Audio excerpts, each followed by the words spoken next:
Good afternoon, everyone, and thank you very much for attending. Today is the latest in GLS's series of masterclass webinars. Today we'll be looking at the topic of in-house careers. Specifically, what are the skills that in-house lawyers need to succeed? Today's speaker will be one of the founders of GLS, Mr. Simon Bryan, and I'll shortly hand over to him. Before we get going though, some quick house rules. Can I please ask you to ensure that your microphone is muted throughout the presentation? And if you do have any questions, at the point that you think of that question, please circulate it through the chat function of the presentation.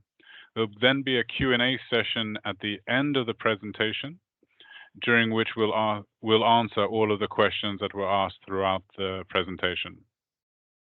And without further ado, I'll hand over to Simon. Thank you very much. Thank you, Nick. I think we'll just give a quick 30 seconds to allow the last few to join. It's a really busy session today, which is super. For those joining from the Middle East, I hope that you, your families and your operations are getting back to normal and that there wasn't too much adverse effect from the recent storms.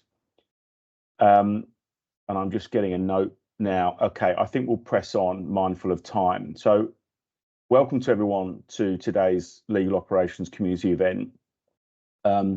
It's always good to see so many of our in-house community join us. And as always, we're extremely appreciative of you taking the time to do so. Now, today represents quite an important topic for our in-house community, and that is what the market actually is looking for from in-house lawyers. Now, this topic affects us all personally and provides a proxy view of the entire in-house legal industry, where so much is happening and where so many changes have taken place, but frankly have not actually yet fully played out. So we really hope that this session gives you what you need to proactively go out and meet what we believe is the huge amount of opportunity that is becoming increasingly present in the in-house space. Nick did run through the housekeeping, but for any late joiners, just very quickly, we have muted all attendees just to ensure the good audio quality. If there's any questions, do please feel free to send them through on the chat. And during the Q&A, we'll remind you again, but if you wanted to ask a live question, then do please raise your hand using the function within Teams. So without further ado, we'll press on. Quick overview in terms of what we intend to cover today. So firstly, we'll cover a snapshot of what we believe are some of the major seminal changes that we've seen in the in-house legal industry over the last wee while. We'll analyse those changes, and we'll identify what we believe are the three main categories of change, or the drivers of change in the in-house industry. We'll offer our view of what is going to be the most attractive characteristics for in-house lawyers and in-house leaders over the next 5 to 10 years. We'll pull the discussion together and offer some conclusions and some takeaways, and then we'll, as always, throw things open for Q&A. Launching into the rapidly changing industry of the in-house legal industry. So getting this session going, as many of you who work with GLS and many of you who have yet to work with GLS but are connected with us through our in-house legal community will know, GLS spends all of our time helping in-house legal teams and in-house lawyers improve their overall operating performance and in turn their independent and individual career outcomes. We're frankly blessed to have hundreds of in-house clients from all over the world, and I share this not to be modest, but because it actually does give us quite a unique, frankly, insider view of the trends that are affecting the global in-house legal industry. Now, our assessment of those trends, and these are conversations and dialogues that we routinely have with our in-house clients, is that we believe we're in the middle of quite a powerful change cycle, and that the new norm, if you like, as to what life is like in-house has begun to emerge, albeit is yet far from crystallized. Now, over the last 5 to 10 years, we see that the in-house legal industry has been heavily impacted by what we've identified as three powerful forces, being external, internal, and individual forces. Now, breaking those down, external operating conditions include those external factors such as the increasing abundance of information technology and other technological solutions, be it generative AI, but also things like macroeconomic shifts and the increasing digital economy. These are all things that are going to need to be got to grips with, so to speak, by the performing in-house lawyer. Secondly, the internal environment. Now, this is a drum that we've been banging for almost a decade, in fact, over a decade now. There are substantially revised expectations from the business as to what the business requires from its in-house legal community and its in-house lawyers, both in terms of how they operate, the productivity and efficiency deliverables, but also a demonstrable and verifiable indicator of the value that it creates. No more is it acceptable for in-house lawyers to be hiding behind the curtain of we are the last bastion of the safe haven in terms of managing risk. That doesn't translate into tangible and measurable deliverables in terms of the contribution that the in-house legal team makes to the overall performance of the business. The final point on the slide were the individual forces, or if you like, the personal reflective points, which are what does the individual in-house lawyer actually want from their life, and how life in-house can support that. Now, with the advent of things like the COVID pandemic, working from home methodologies, metrics, and so on, we're seeing an increasing number of lawyers, particularly in-house now, as well as those in private practice, frankly, who are asking themselves the question about what they ultimately want from their careers and what that means from them in terms of their relationship with their role, and how that role can play and perform in conjunction with the rest of the overall being, as it were, lifetimes, family, friends, etc. Now, we'll unpack each of the three things that I've just touched on above in today's session, as like I say, they're driving changes in, frankly, the skill sets that need to be acquired and delivered by in-house lawyers, and they're also defining the trends that we're seeing in how in-house lawyers have been selected when applying for new roles in supporting businesses. Now, whilst the impact of those forces has not yet fully played out, what we can emphatically say, and please let us know during this session if any of you disagree with anything that I've said so far, is that the era of the isolated legal department, as it were, operating in a proverbial ivory tower and in-house lawyers just churning contracts is at an end. The new norm that has emerged and will continue to emerge is emphasizing the need for the in-house legal team to have more holistic and multidisciplinary approach to their practice, and more multidisciplinary skill sets, including better grasp and handles on commercial inputs and commercial understanding. This is more important than ever. And once again, being able to demonstrate verifiable impact and outcomes in relation to the support that they're providing to their businesses. Now, this new norm that's emerging is ultimately going to challenge the in-house skill set, as we see an increasing need for many in-house lawyers to evolve, to adopt and embrace and master a more diverse toolbox of skills, and the ability to operate under greater pressure while delivering greater efficiency and productivity to their respective businesses. That said, with these challenges, frankly, comes opportunity.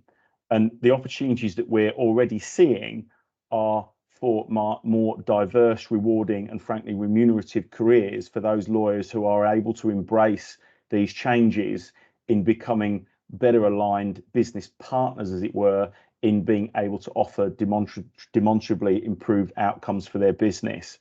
Now, we intend to further explore all of these themes today through the lens of the essential skills that the in-house lawyers will need in order to thrive going forward.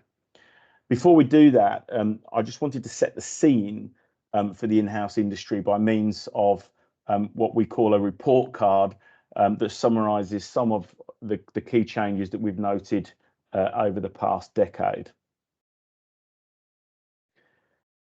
So flashed up on the screen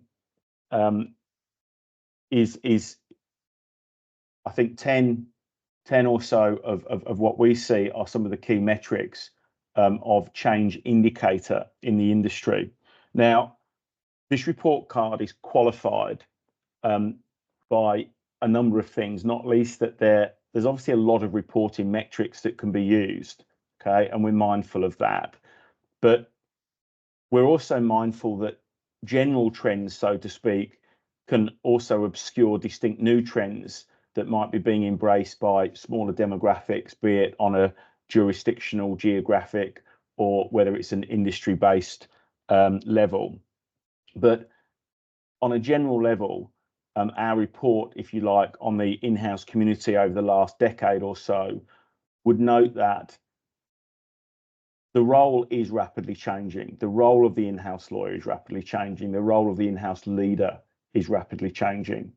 There are much higher expectations from the organisation about what the function of the in-house legal team represents, but also the deliverables of that in-house legal team. Everybody's operating in conditions where they have essentially more to do, whether it's new markets, new businesses, new products, new technologies, new regulations, or whatever it may be, and yet everybody's operating under increased pressure to meet that increased demand. There aren't many, and in fact, I think we have one client amongst our hundreds who reports the fact that their business is always open to discussions around increasing budget when they see fit.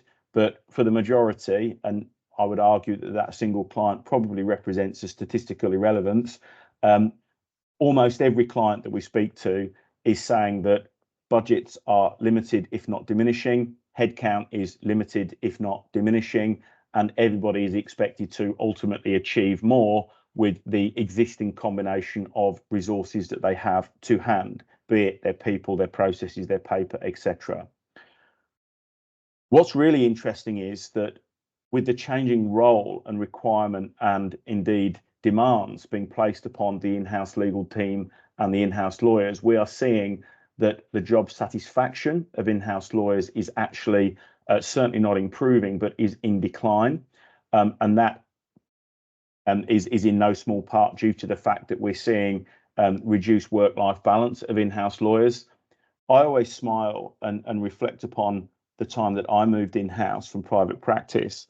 And there are a number of my colleagues who always used to remark upon the fact that the in-house legal industry represented the last bastion of the limp, the lame, the lazy. Well, that couldn't be further from the truth. The demands of the in-house legal industry are such now that the very best performers of the industry are now in-house, and ultimately the demands being placed upon them are greater than ever before. And the in-house legal community represents an increasing performance culture, not that there never was one, but what we're seeing is that the demands and the pressures of in-house lawyers are just the same, if not more, than those on lawyers in private practice. Now, obviously, that is reflecting in a decreased work-life balance, decreasing job satisfaction, etc.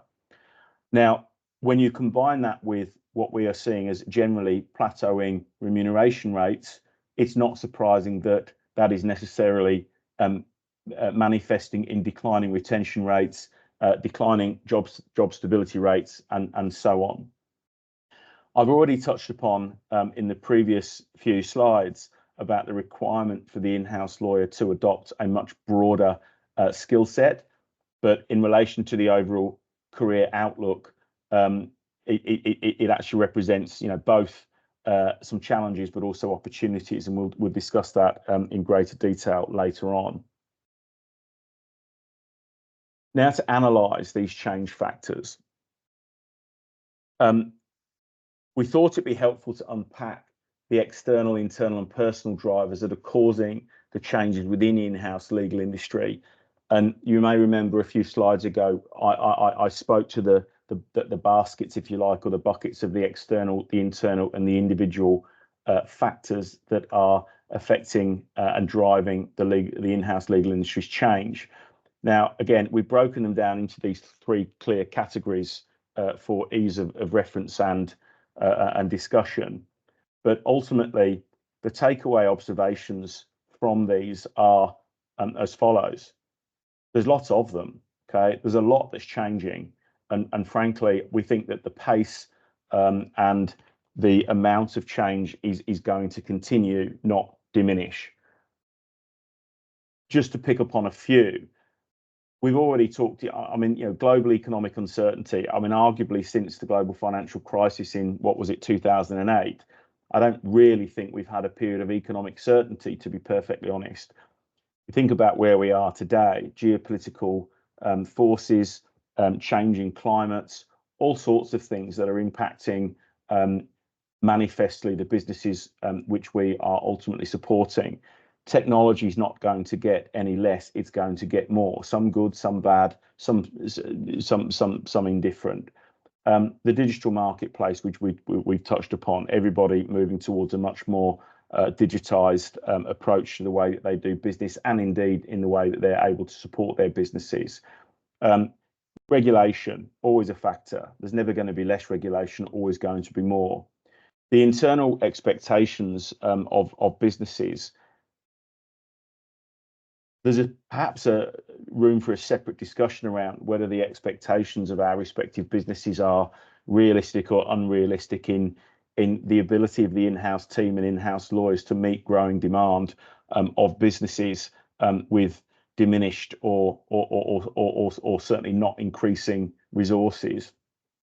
Workloads are growing. And frankly, we see, though, that represents a new era of opportunity, not least in embracing a legal operations approach and a legal operating discipline into the resourcing decisions that you're making, be it how you use your time, your people, your budget, and so on.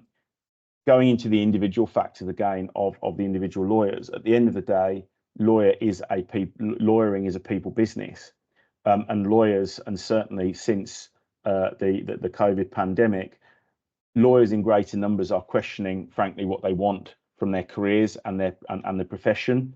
And certainly there's more in-house lawyers than ever before who are questioning working models, but also the impact that the increased demands of the industry are having upon them personally and professionally.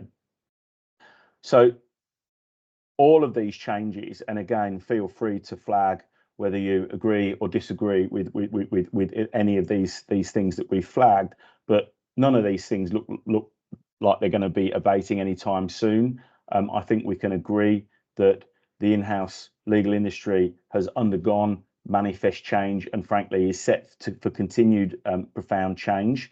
And again, the change process is at play, but it's a long way from having fully played out. With that, and I'll just pause whilst I wet my whistle. We will move on to what are the desirable in-house characteristics that our clients share with us in relation to their in-house lawyers. Now, we work with many clients in implementing change management regimes, total legal department transformation, legal department setups, whatever it may be. And whilst we ourselves are not a recruitment consultancy, we certainly support our clients in implementing change plans of their legal departments. Now, what we've highlighted here are some of the top listed or the most prominent, most common things that we are seeing our client organizations asking for or expecting from their in-house lawyers, and particularly their in-house leaders. It's going to come as no surprise, because this is language that's been used within the industry for a long time now. But our clients need their in-house lawyers to be business partners. These are lawyers and leaders who can understand the requirements of the business and be able to align and frankly reconcile what are appropriate levels of risk with appropriate, if you like, ROI scenarios. Okay. A legal department that effectively just says no to everything because there is risk is unhelpful. A legal department that takes too long to review things because they get caught up on academic possible but not probables is not helpful. And we're now seeing more organizations more frequently seek to go around legal departments that are not ultimately providing what we call business enabling support. Businesses are expecting their legal teams to be able to demonstrate transformation. What does that mean? Now, that can mean many things. Organizations are expecting to see their in-house functions be able to take initiatives and take the lead on improving their own outcomes. It's not just a question of how we do things, but why we do things. Okay. We've used the same template for 10 years. Fantastic.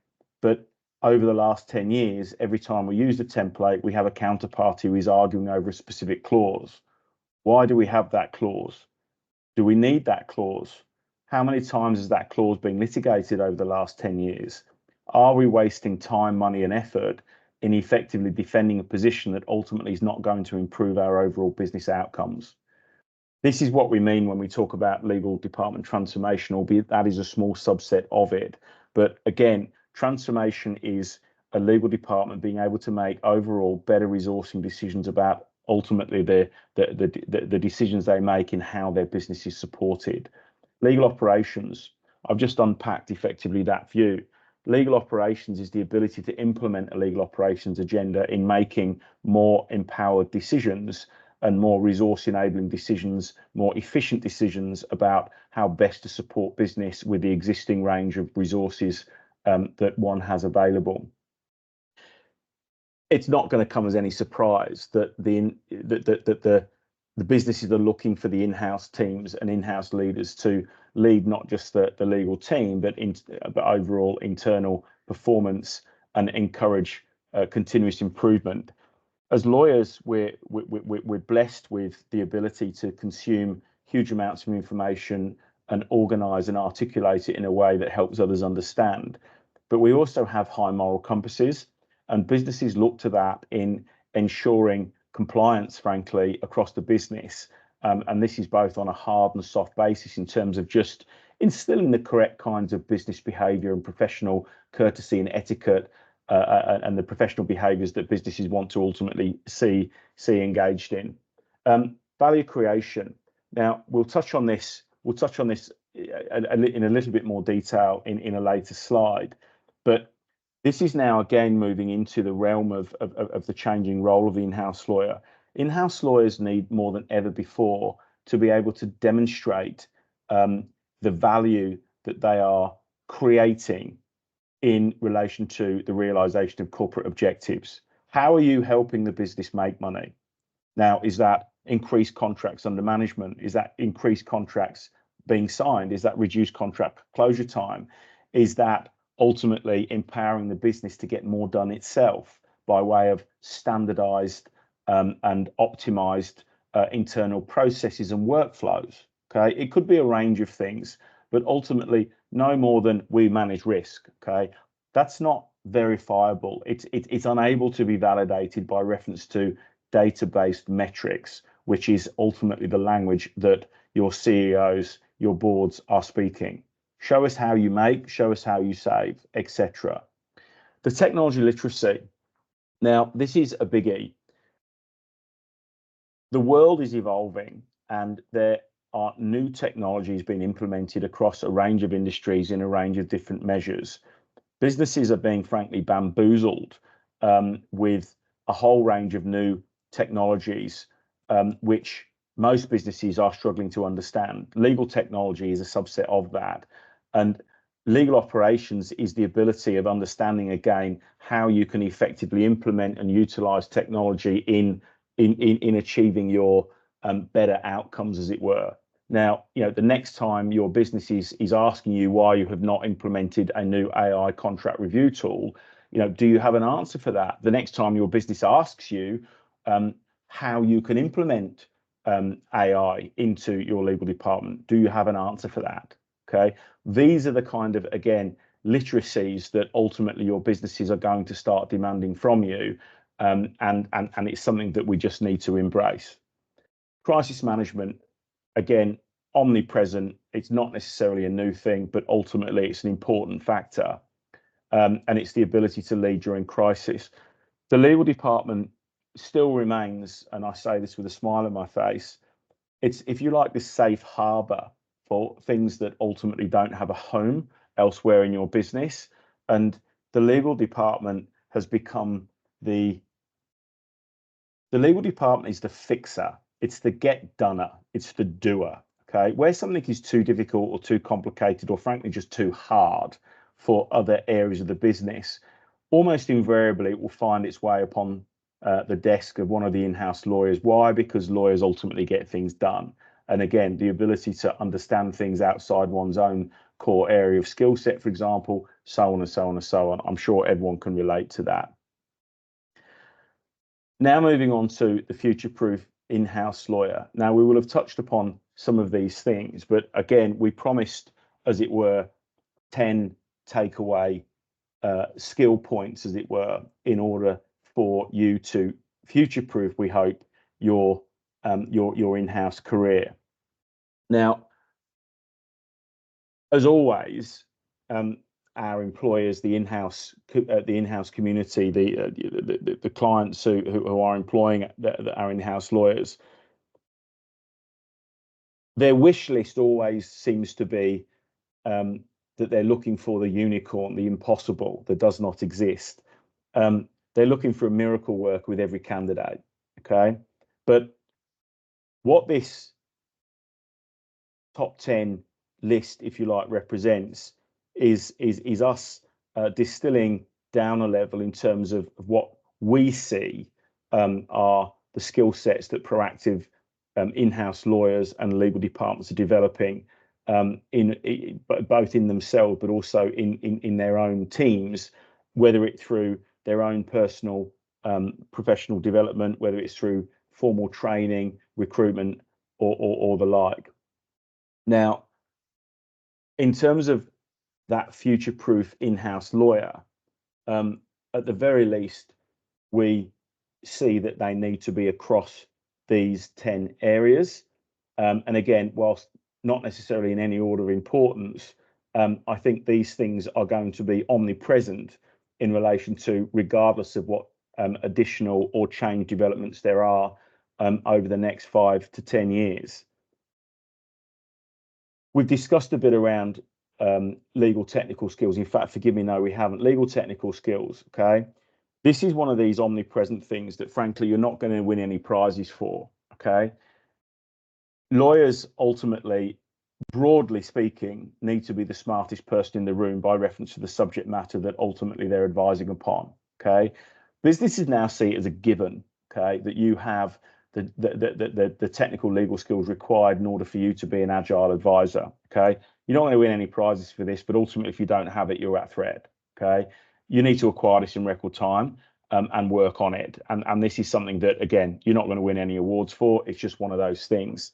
The second thing is the organizational skills. You've got to become an expert in your own organization. Okay, you've got to know how to walk the corridors. You've got to know where the corridors of power are. You've got to know difficult Dave in finance. You've got to know prickly Pete in procurement, so on and so on and so on. But it's understanding where the pain points are, the pressure points are, how decisions are made, how things, what are the preferences, what are the dislikes of your board, your CEO, your line managers, etc., etc., etc. You've got to know how to get things done. Okay, you can be the smartest person in the room and you can have the right answer, but if that doesn't ultimately manifest itself in a deliverable within your organization, you're not going to win any points for it. Now, the in-house essential skills, we've got to master the in-house essentials. And these are a range of, hard and soft skills. Okay, client management. Okay, as an in-house lawyer, clients can be difficult. Okay, and you can have a lot of clients. Okay, depending on your organization, it may be that everyone in that organization has access to your desk. It may be that limited people have access to your desk. But ultimately, you've got to be able to raise and lower your game, your tone, in being able to address all members of your client community and be able to translate your client instruction into what is ultimately a demonstrable deliverable. Okay, there's just one example. Attention to detail, time management, all these things which ultimately we would take as a given. Legal operations skills. Now, again, with the emergence of legal operations as a discipline, and here's where I would strongly encourage those of you that have yet to do so to register on the GLS Legal Resource Centre. Legal operations is a discipline of ultimately how you are able to deliver more resource enabling support and making prioritized resourcing decisions in order to deliver more efficient outcomes for your business. Now, for those who are new to legal operations, again, encourage you to download the GLS Ultimate Guide to Legal Operations. We've written a book on the subject, and also have a look at the GLS, the Legal Transformation Tube Map, okay, where we have outlined what we believe are the 15 core functions of an in-house legal team that is high performing, and have a look at that. And by all means, circle back if you've got any queries around that. Sector knowledge skills. You've got to be a sector expert. Again, nothing profound there. Knowledge acquisition, I'll just gloss over some of these. The transformation skills, I touched upon this in the previous slide. We've got to be working on a positive and complete ever-present transformation agenda. We've got to be looking at what we're doing and how we're doing it and why we're doing it. Is there a better way to be doing it? Are there more efficient ways to be delivering the support that we have? With the activities that you're undertaking, are you best placed to be doing these? Is that an effective resourcing decision to be spending your expensive time rather on activities that could be better served elsewhere? Should you be spending more time on training the business to get more done itself, such that the quality of the instructions that are landing on your desk are improved, so on and so on and so on? All that formed part of what is ultimately the legal operations agenda. And the business acumen point, this is one of those things that ultimately, time is the best the best deliverer or the best server of this, but you have to develop your own business acumen and apply it. Okay. We've heard for decades now the need for lawyers to be commercial in their view. We've heard for decades now lawyers complaining about external lawyers not necessarily being commercial. Okay. This is just one of those things. It's not always clear where a call needs to be made. Experience generally helps with the benefit of that call, but it's just something that no more can we be academic lawyers hiding behind the theoretical veil of risk. We need to be translating that risk into what it ultimately means for our business. Is it a pass? Is it a proceed? Is it a possible? Is it a not probable? So on. The final one is the self-ownership and excellence. You have to take charge of your own development. Now, one of the, I always smile. So those of you who've met Matt Glynn, the Global Managing Director of GLS and one of the fellow founders, Matt always used to say to me, and this is something that we share with many of the lawyers at GLS, we ask the question, how long do you spend when you're planning your next family holiday or your next city break? Okay. And most people will say, that it will be a period of time spent over many weekends of understanding, different trips and hotels and flight options and transport options and great things that they need to see and where to eat and all that kind of stuff. But then we asked the question, it's like, well, how many lawyers have actually spent that same amount of time actually analysing where they're currently at with their own skill set, where they're at with their own personal development plan, and where they ultimately want to be in the next 5 years? Quite a powerful message. But if you have yet to do that, get a blank piece of paper, over your next cup of coffee, and start sketching out and mapping your own development plan. Strongly encourage that. I mentioned the GLS Legal Resources Centre and the GLS Ultimate Guide to Legal Operations, and again emphasise that these are all freely available to every one of you on the GLS Legal Resources Centre, and there'll be a link at the end of this slide to those who don't already have it. These first 9 skills that we've identified on this slide are the most acquired, most sold education and training products that we have for our clients on the Legal Resources Centre. Okay, so these are verifiable. These are verifiable things. Okay, I've touched on the personal responsibility part, but again, without wishing to sound critical, it's more observational than critical. With the best will in the world, very, very few organisations are ever going to provide their in-house lawyers with all of what they need to acquire all of what we've just unpacked. And I've already given you the example of the importance of taking control and charge and time for your own personal career development. For those lawyers that are interested in accelerating the career outlook beyond their peers, you have to consciously and proactively acquire these skills for yourself. Okay, self-development, it's not new, okay, but it's something that we all need to ultimately be responsible for. But the good news is that it is actually possible to acquire these skills at any time for very little, if next to no outlay of cash. This is not, we're not talking about signing up for MBA programs. We're talking about just self-investment. But embrace the need for change, embrace the need for training, seek training in all areas. Okay, speak to your peers. The fact that there's so many of you on this session, and the fact that we're blessed through all of our webinar and training series at GLS with so many participants from the in-house community, again is demonstrative of the fact that there is greater awareness within the in-house legal industry of the requirement to effectively upskill, broaden the knowledge, broaden the depth. For many, many years, we used to hear clients complaining that they felt that the legal industry was broad but not deep. Okay, and this all speaks to that. Now, again, it's unlikely that your organization is going to have all of the resources that you need. Okay, so again, this is why, again, we underline the importance of that kind of self-authored approach, as it were, to your own personal and professional development. Just moving on now, and conscious of time to leave for Q&A and the like, let's just move on to some conclusions and some wrap up.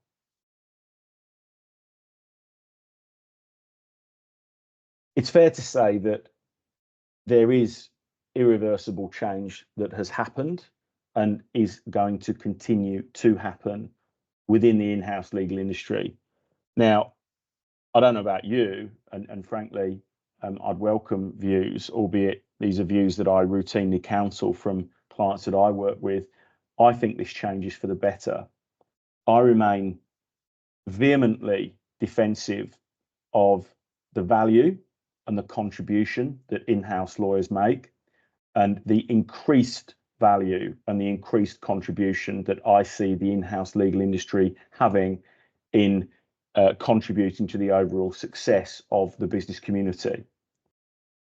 There is a new norm that is emerging. Okay, It's yet to fully emerge, but we've got strong insights of what that future looks like, many of which we have shared with you today. The role of the in-house lawyer is ultimately going to be substantially different from that which it was, okay? And we've already seen manifest change and development in the in-house lawyers that we work with in offering a far more holistic output in relation to the support that they are providing with their business, okay, to their business. I think the whole issue of COVID, frankly, if we can colloquialize it at that, the hybrid working, the kind of wellness, the what do I want from my career? I think this has yet also to fully play out.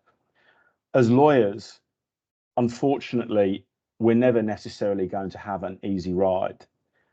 Inevitably, with what we do and what we will always continue to do, there are pressures, okay? There are demands, there are responsibilities, and we're never going to be able to get away from that. A lot of what we do can be time sensitive, okay?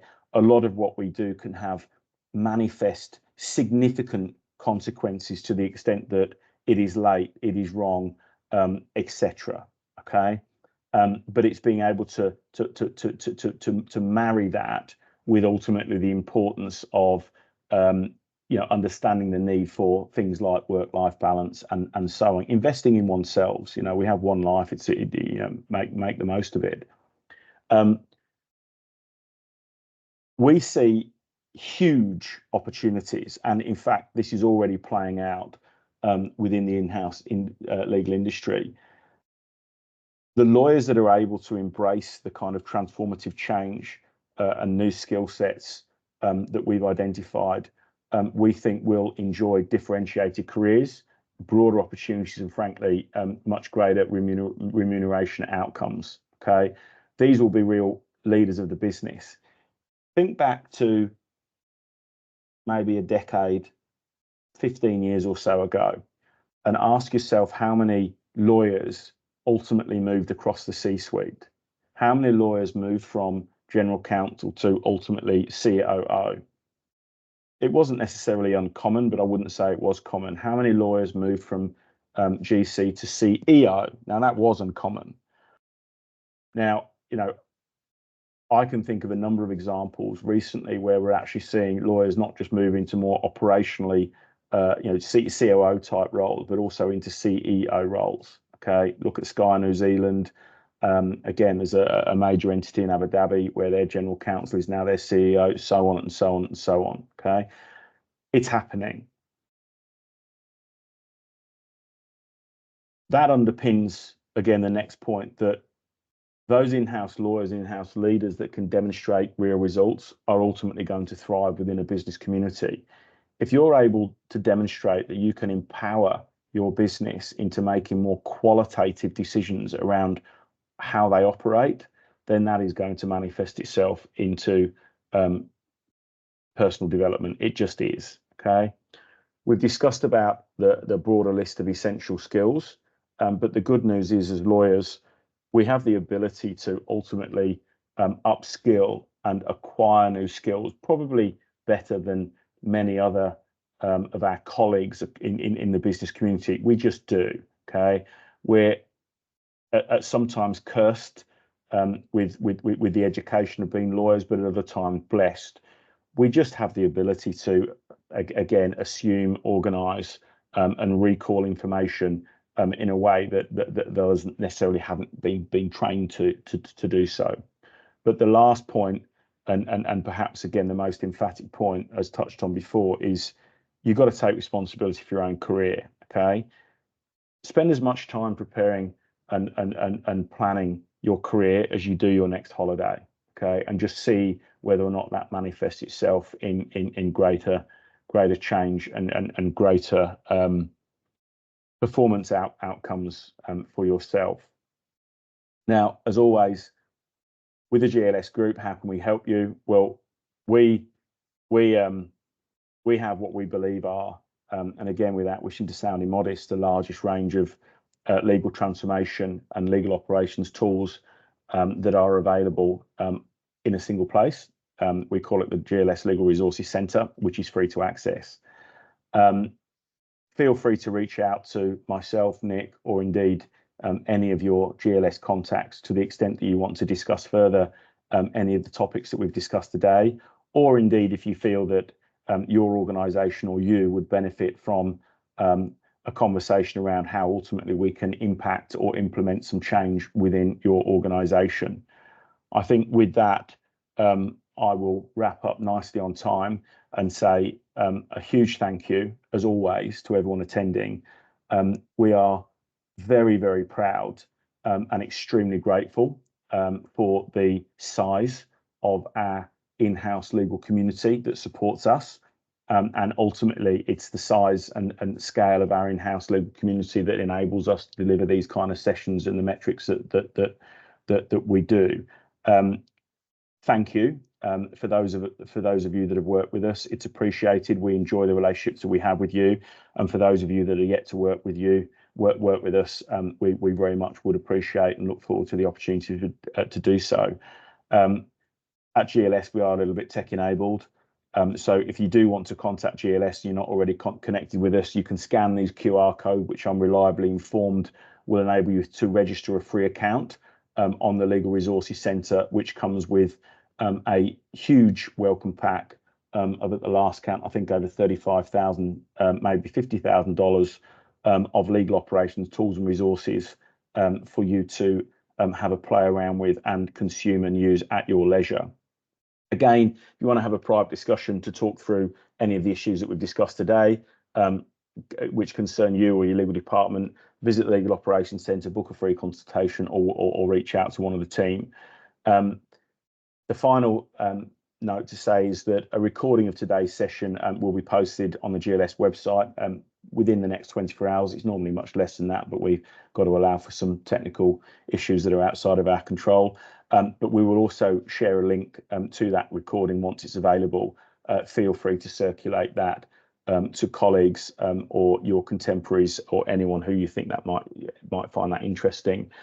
With that, I'll move to Q&A.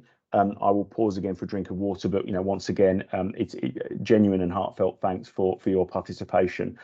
Nick, I'll hand the microphone back to you. Fantastic. Thank you very much, Simon. That was really wonderful.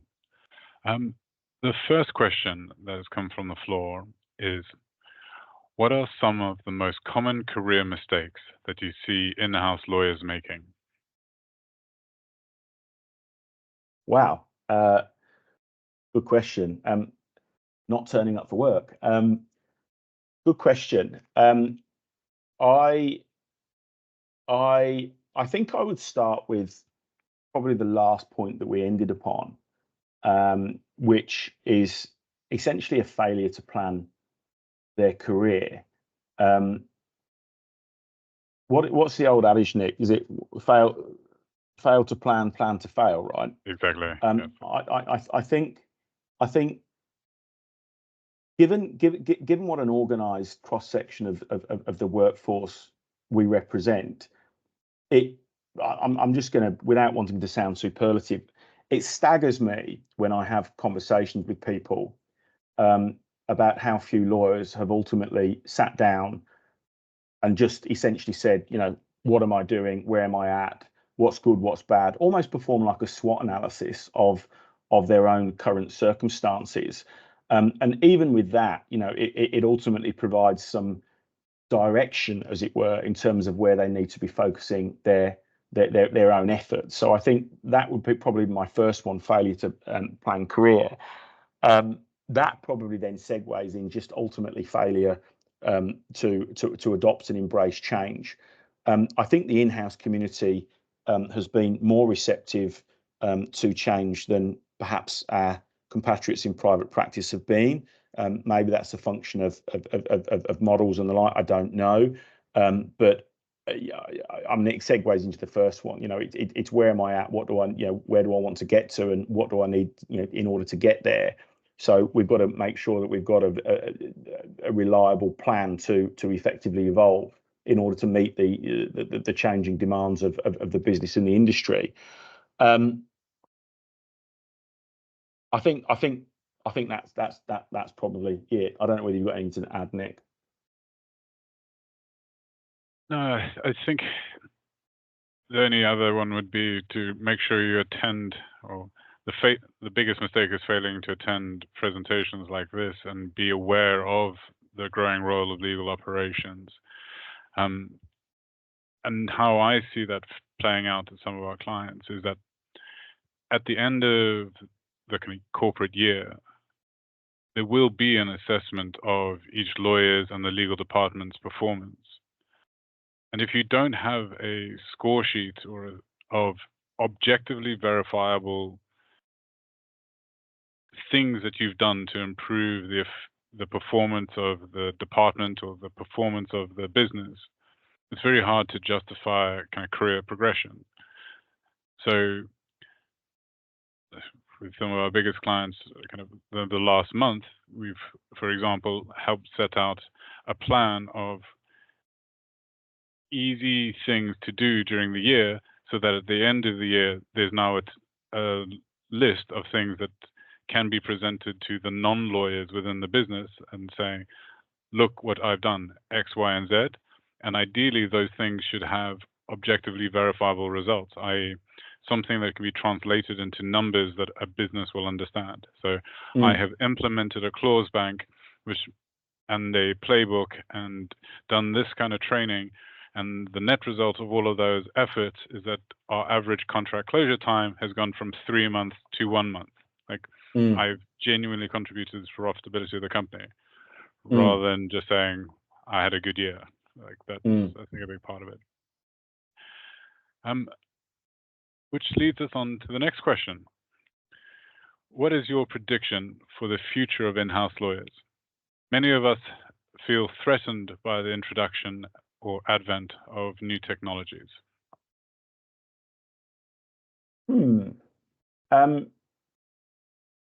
Okay, that's an interesting one. I recently attended a legal transformation and legal technology forum in Dubai, and actually next week we're headlining a legal symposium in Dubai about legal operations and the like. The good news is that actually I don't see any threat at all to the in-house community in relation to those actors that are able to embrace the use of technology to be able to deliver basically demonstrable, more efficient and verifiable support outcomes. So what do I mean by that? Do I think technology is going to replace lawyers? No, I don't. But what I do think is that lawyers that are unable to embrace technology to improve their overall performance, be it productivity, the qualitative nature of the support that they're able to provide,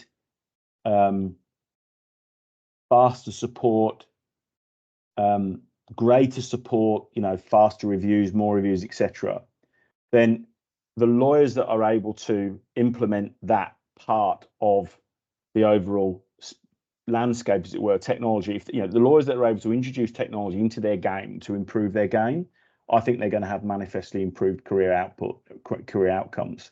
But lawyers that are unable to or unwilling to embrace technology into their day-to-day activities, I think ultimately are at threat.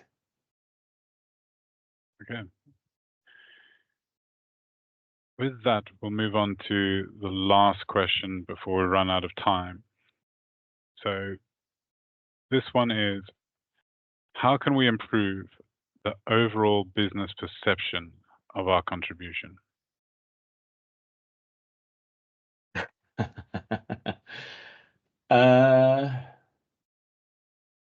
So, okay, another great question. But I guess that's also at the heart of ultimately what does it mean to be a good lawyer?